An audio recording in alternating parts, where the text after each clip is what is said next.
आज की वीडियो बड़ी इंटरेस्टिंग है। इस वीडियो में मैं आपको एक ऐसे शाही किचन का खर्चा बताऊंगा जहां सालाना सिर्फ और सिर्फ किचन पर 9 करोड़ 70 लाख सालाना, 80 लाख महाना और 3.25 लाख रोजाना खर्च होता है। इसमें ना बिल्डिंग का किराया, ना बादशाह सलामत के बावर्चियों की तनख्वाह, ना ही किचन में किसी इंफ्रास्ट्रक्चर का खर्चा शामिल है। यह बादशाह सलामत सालाना 4 करोड़ 40 लाख रुपए की ग्रोसरी आइटम, 50 लाख रुपए के बेकरी आइटम और 1 करोड़ 20 लाख का मटन और बीफ, 1 करोड़ 30 लाख का चिकन, 70 लाख रुपए की मछलियां, प्रॉन्स और दीगर सी फूड खाते हैं। यह नहीं है कि बादशाह सलामत को सब्जियों से नफरत हो, ना ना ना ना। बादशाह सलामत 35 लाख रुपए की सब्जियां, 83 लाख रुपए के फ्रूट और 10 लाख रुपए के सिर्फ फ्रूट बास्केट्स इस्तेमाल करते हैं। बादशाह सलामत को फूलों का भी शौक है और ये बादशाह सलामत 18 लाख रुपए के फूल भी इस्तेमाल करते हैं। अब आप सोच रहे होंगे ये बादशाह सलामत किस खुशनसीब मुल्क के बादशाह है। तो मैं आपको बताऊं कि साउथ एशिया में एक मुल्क है पाकिस्तान, जिस पर इसकी जीडीपी का 100% कर्जा चढ़ा हुआ है। वो आईएमएफ को गुलाम है और उसके पास मुल्क चलाने के लिए कोई पैसा नहीं है, सैलाब ज़दगान को खाना खिलाने के लिए पैसा नहीं है। लेकिन ये बादशाह सलामत इस मुल्क के बादशाह नहीं है, बल्कि एक सूबे यानी सूबा पंजाब के वजीर आला है।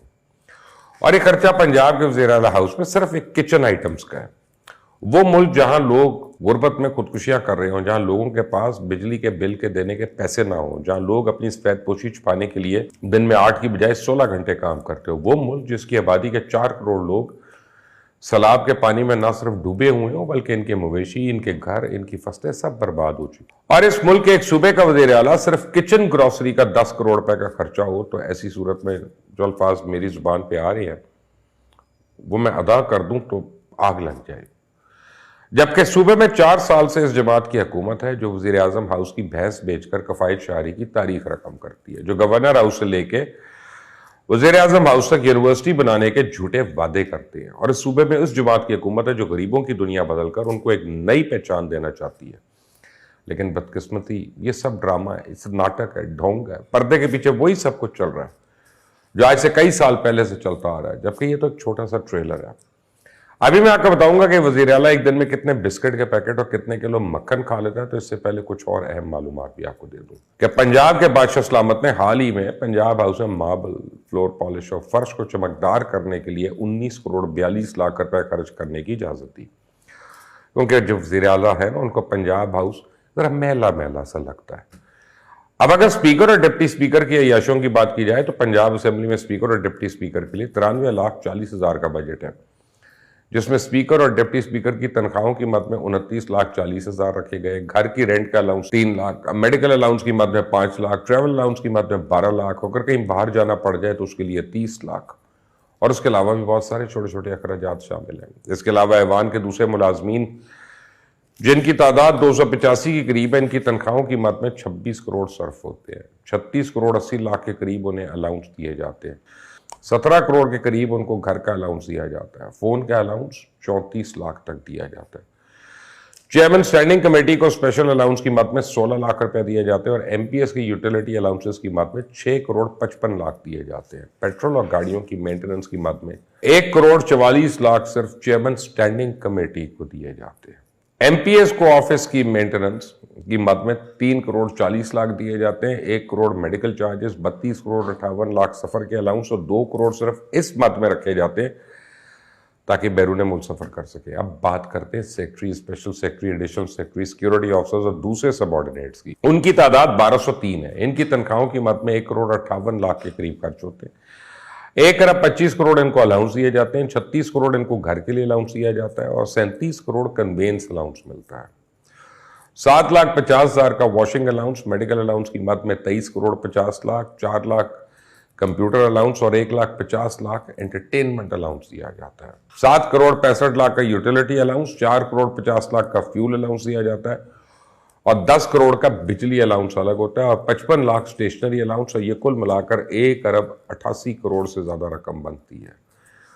और अभी ऐसे बहुत से और हेड्स हैं जो मैं जिक्र नहीं कर रहा, और इतनी मुराद के बाद आम खबरें मंजर आम पे आती हैं कि वजीर आला हाउस काबीना अरकान के लिए 40 नई गाड़ियों की खरीदारी की मंजूरी, 30 करोड़ रुपए से ज्यादा लागत 40 नई गाड़ियां खरीदी जाएंगी। और गाड़ियां कौन सी? 4 Toyota Fortuners, 3 Toyota Revo double cabin cars, 33 Toyota Corolla Altis और इस मुल्क के हालात देखे और इन हुक्मरानों के शौक देखे, कहीं से लगता है ये अवाम की खिदमत के लिए आते हैं। और तो और आप सुन के हैरान रह जाएंगे कि पंजाब का वज़ीर आला साल में 20 किलो के 2000 आटे के तोड़े 40,000 किलो इस्तेमाल करता है। 36,000 बिस्किट के पैकेट, जिनमें 10,000 गंदम से बने बिस्किट के पैकेट है, जो रोजाना तकरीबन 100 पैकेट बनते हैं, हमारा वज़ीर आला खा जाता है। और ये तो मामूली सी चीजें हैं, आप देखते जाए शर्माते जाए।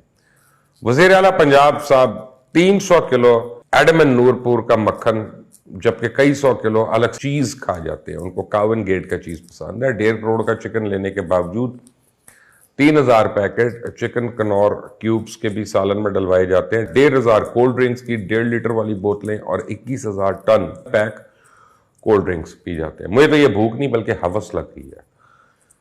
और तो और 3 करोड़ रुपए का सालाना गोश्त खरीदने के बाद 6,000 किलो दालें भी खरीदी जाती हैं और 40,000 अंडे सालाना वज़ीर आला साहब इस्तेमाल करते हैं। पता नहीं इतने अंडे खाते हैं या इतने अंडों पे बैठे रहते हैं।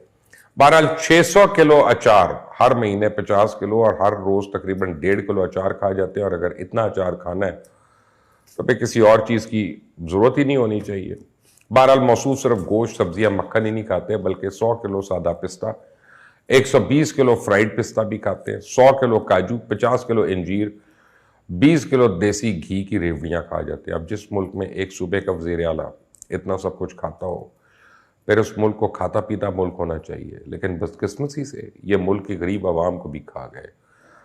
जितना राशन वज़ीर आला हाउस मंगवाता है, इतने में तो पंजाब के 2 ज़िले जो सैलाब की जद में आए, इन सब के लिए राशन पूरा हो जाना है।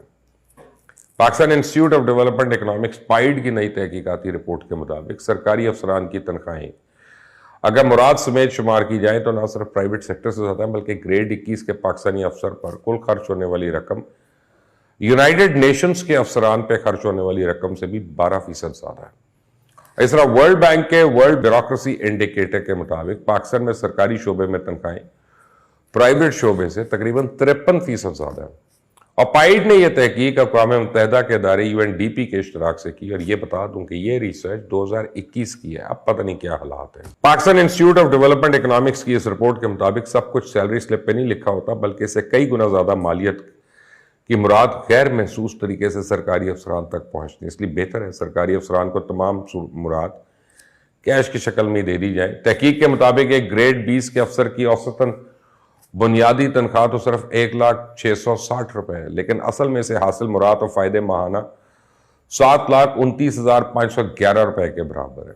ग्रेड 20 के अफसर को दी गई कार के तमाम अखराजात, घर और तिबी सहूलियात का तखमीना लगाया जाए तो इसकी बुनियादी तनख्वाह से 7 गुना बढ़ जाते हैं। इसी तरह ग्रेड 21 के पाकिस्तानी अफसर की औसतन बुनियादी तनख्वाह 1,11,000 है, ताहम इसकी कार, घर और तिबी अखराजात के साथ इसको मिलने वाली माली फवायद माहाना तकरीबन 10 लाख रुपए तक पहुंच जाते हैं।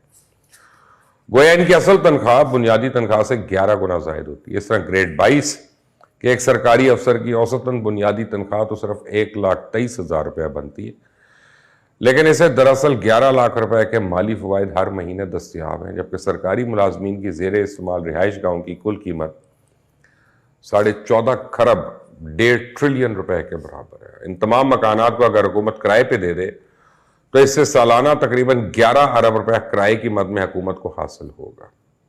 अब आप खुद सोच लें कि हमारे पास चंद करोड़ नहीं है सैलाबज़दा इलाकों में देने के लिए।